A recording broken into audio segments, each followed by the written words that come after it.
2, 3, 4. Rev up your engines! Peter G says, what do you think about timing belts and oil, long-term reliability? Now, that's a very good question. There's a manufacturer out there now, it's some of the dumbest ideas people come up with. Originally, engine had timing gears, metal gears, meshed inside, stuck in oil. They lasted forever, but they cost more to make, and they made a lot of noise. So then they went to timing chains with gears, and they were decent. Then they decided to go to rubber timing belts because it's cheaper to make them, and they were out in the air. Well, now most of them have gone back to timing chains again with oil because they last longer. But some nut has come out with some kind of special impregnated timing belt that's inside the oil. I would not buy one of those. I don't trust it. It's a technology. If you're putting some kind of a belt inside oil, who's to say how long it's going to last? Now, the only reason to make it is cheapness. The metal chains in oil last a long time. If you went to a belt that's in the oil, the only reason they're doing it is to make them cheaper. I think it's a design, and I would not buy a car made that way myself. Rob says, Scotty, I got a 97 Ford Ranger 4-banger, 102,000 miles. Thinking about making it a weekend off-road tour. What's your opinion about this decision? Okay, well, numero uno, 97 Ranger 4-cylinder. Is it all-wheel drive? If it's all-wheel drive, sure, go ahead. If it's just rear-wheel drive, no, it'd be stupid off-road because it would get stuck. A little engine with just two-wheel drive. But if it's a four-wheel drive one, yeah, you're not going to be able to go into the mess that the big boys do with big V8 engines and more power, but it's well enough made if it's a ready four-wheel drive. But if it isn't, transferring it to four-wheel drive, that's so much expense and money, you'd be better off just buying an old four-wheel drive one and using that. Leonardo Comprez says, hey, Scotty, what do you think of the Alfa Romeo? Thinking about buying one. All right, they're rolling piles of junk when they fall apart, when they age, but they're beautiful and they're fun to drive. Now, if you're in Italy or Europe, there's more mechanics there that know how to work on the things. In the United States, nobody knows how to work. They're even talking about pulling out of the United States again. They pulled out decades ago, and now they're talking about pulling out again because their sales are so bad.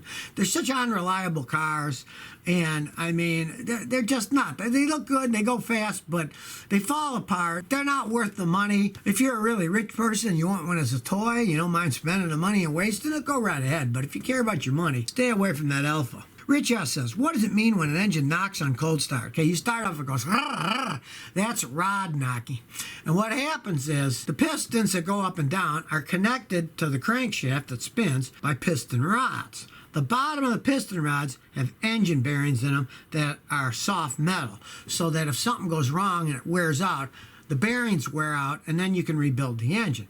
Well, you hear rah because the bearings are worn, so the rods are knocking back and forth a little.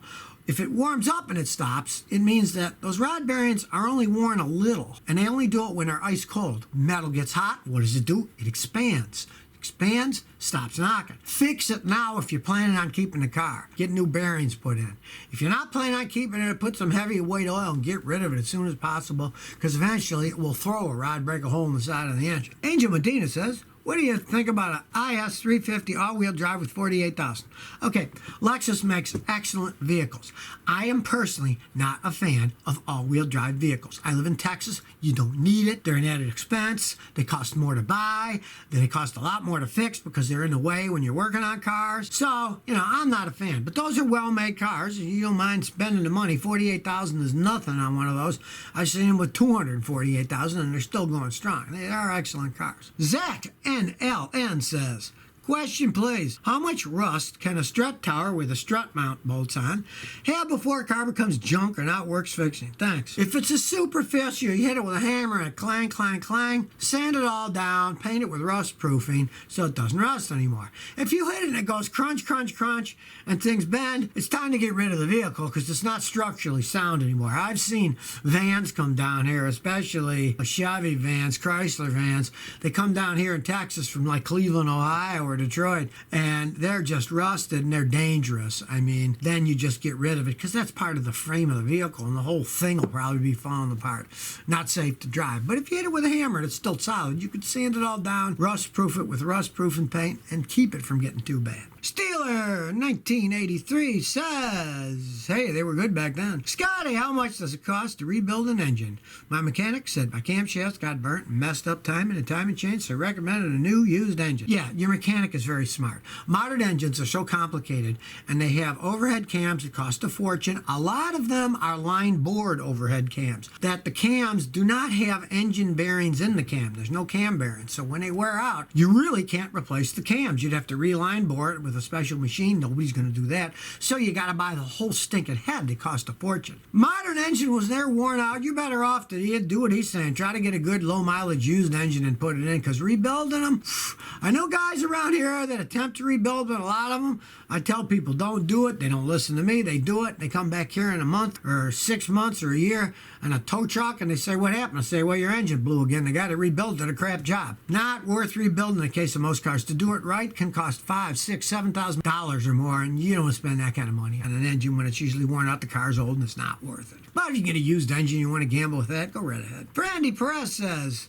my 97 Honda CR-V, 260,000 miles, keeps going and going and going. What do? I want a modern car. Stop your whining. Stop your whining now. You got a great car with all that miles and it runs great. Don't waste your money, because the new Hondas, they're not made as well as that. They won't last that long. You got a good car? Hey, get a paint job on it and make it look like a new car. Hey, don't waste your money on something. They don't make them as good as they used to, especially with the Hondas. And you take care of that, you might get another 200-something thousand miles out of it. Don't think like that. You're spoiled, you know? Go ahead and buy a new one if you want, and then you'll probably say, oh, Scotty was right. 100-something thousand miles, it started breaking down. Yeah, listen to me. I know what I'm talking about. And Buck says, Ford F-150, AC keeps blowing the fuse. Can it be a bad diode in the fuse box? Checked wire to compressor, no short, and could spin the compressor. Well, here's the thing. Electrical stuff, you can only check it when it's powered up. You put the fuse in, you power it up, blows the fuse, there's a short somewhere. You're going to trace all the wiring. Could be a diode, could be lots of things. What you have to do is start disconnecting things one at a time. Start at the compressor. Unplug the wire to the compressor. If it stops blowing the fuse, you know, it's the compressor that's bad electronically. Physically means nothing. If it's electronically shorted out, it'll pop the fuse. If that doesn't work, start unplugging wires all down the line till you get to when you put the fuse in and turn it on, it doesn't pop the fuse. Then, you know, that last section you unplugged is where the short is. Pray it's not in the computer, because in modern cars, even the body control module controls the AC, and sometimes they can short out and do that. You're going to have to trace the whole thing. Good luck. Jared Garcia says, Scotty, I got a 2011 Silverado 1500 245 70 17 tires. Will it affect driving a transmission from bigger wheels to mount it higher, like 275, 55, 20? You're going up to 20-inch rims. The speedometer would be wrong. A lot of stuff can be reprogrammed on that GM. If you find a good mechanic like me somewhere that understands them and has a computer where he can reprogram it for that tires, take it to him. And before you take it to him, ask him. Say, do you have the ability to make it run normal going from 17 to 20-inch tires? And he could look on his computer, and if he's got the ability to input the 20-inch tires, go right ahead. If he doesn't, don't do it. You won't like what happens if you don't reprogram this stuff. Shifting would be weird. The speedometer will be off. Can affect all kinds of stuff. But it can be reprogrammed in most cases. Aditya Jha says, please pick me. Please pick me. Okay, I picked you. Android versus iPhone for working on cars. No brainer there, Androids. I have always used PCs and Androids myself because I'm not just a car talk guy, I'm an actual mechanic. All the software for ages that I've used working on cars, it's either PC software or Android software. I use Androids working on cars. They work fantastic. They don't work that well on iPhones. The Androids were designed to do just about everything, and they're cheaper. You generally get more memory. They hold up quite well. Definitely go Android. Forget the iPhone for that kind of stuff. Androids work perfectly fine for working on cars. They've really got a lot of software. I even have an Android up there. Infrared camera built into it. They work great. Androids are what you want if you're working on cars. Or anything, really. They cost less and they work better. I personally like my Samsung because it's got insane software and they upgrade it all the time. Never gotten a virus or anything on it. They're great phones. And the thing about a phone is the software is just as important as the hardware, and Samsung stands behind their stuff. I like theirs. And they don't even pay me. I gotta buy the stupid things. I paid $1,000 for my last one, you know? They could at least give me a free one, the cheapskates, but they don't.